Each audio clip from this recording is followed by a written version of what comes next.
What's up, everybody? Welcome to my review of the Vibram launch. First of all, big thank you to friend of the channel, Xander Zaretsit, for sponsoring this review.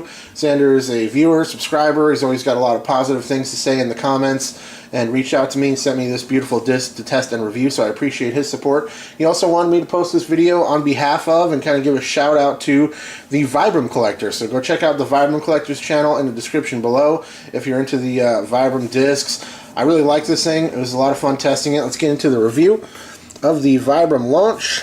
I love how they mold it in. I think that's a nice touch. There's your emblem down here for Vibram, also molded in.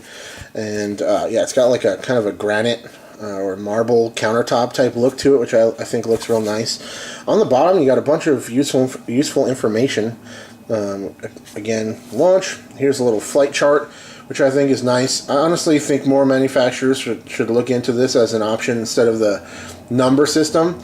I think this gives you a better idea. It's of course going to be just as subjective in terms of who tests the disc in order to apply the flight chart or the numbers to it, but I still think the average person looking at this can get a better sense of what the disc is going to do than the number system if you're unfamiliar with what that means. There's the weight, 139 grams, mid-range, and all the other good information there, all molded into the disc.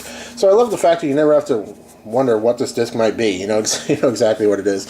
Looking at the profile of this disc, you see it has a pretty pronounced dome right in the middle, where it's not super rounded and actually is kind of flat and then goes to kind of like a peak in the middle. You can see it pop top for sure. Very comfortable rim design. Taking a look at it here, it's very reminiscent of a lot of other mid-ranges. Nothing terribly remarkable. Nice and small, so just about anybody can get a nice grip on this disc for sure. There's no issues there. Even for me and my big hands, it feels great in the hand, and I think if you had smaller hands, it would be no issue as well. Let's throw it up next to an EMAC Truth here, just because I like to be able to give you guys a side-by-side comparison whenever possible. So it seems the EMAC is a little bit larger diameter for sure, and has a little bit more of a squared-off vibe to it. But the launch has a really nice feel in the hand. I love the rim profile. It's super comfortable and smooth. It feels great. The X-Link float material, you saw how lightweight it is at 140 grams. It feels like it too. It feels really light. And the flight plate has a lot of give and flexibility to it. The whole disc has some good give to it. So if you like a little bit softer discs, you might want to look into this. I'm not exactly sure if it's like an air bubble type plastic. I keep saying plastic even though it's rubber. I don't know if it's an air bubble type situation going on with this material, but you can kind of see some of the spots there through the disc, so I think so. And that would explain why it feels so light in the hand, but definitely extra flexibility. The grip of this material is tremendous. I mean, extremely grippy, and I just really love the feel of it. It's a great feeling disc in the hand, and I think pretty much anybody would dig. If you don't like softer material, and you might not dig it, but if you like something that's grippy and comfortable, nice and smooth, just really nice. I actually was out testing this thing in a big open field. There was puddles in the field, there was mud, it was actively raining at periods during the testing. I didn't even have a towel. I was just going out there and picking it up and throwing it. No issue at all. Not once did it slip out of my grip. A couple of times I wiped some of the extra water off on my shirt, and then I just let it rip. No problem. So if you live in an inclement weather climate where it rains a lot, or you play a lot of morning rounds with dew on the ground, definitely want to look into some Vibram, because I think this stuff has really tremendous grip. Also, the X-Link material, it needs to be stated, extremely durable stuff. So before we get into the flight, I think this thing would make it a really, just all the attributes of this disc would make this a really good option for a beginner who wants to learn how to throw. It's lightweight, so you get some extra distance and glide out of it. It's a very straight flying disc. The rim profile is small. It's easy to grip.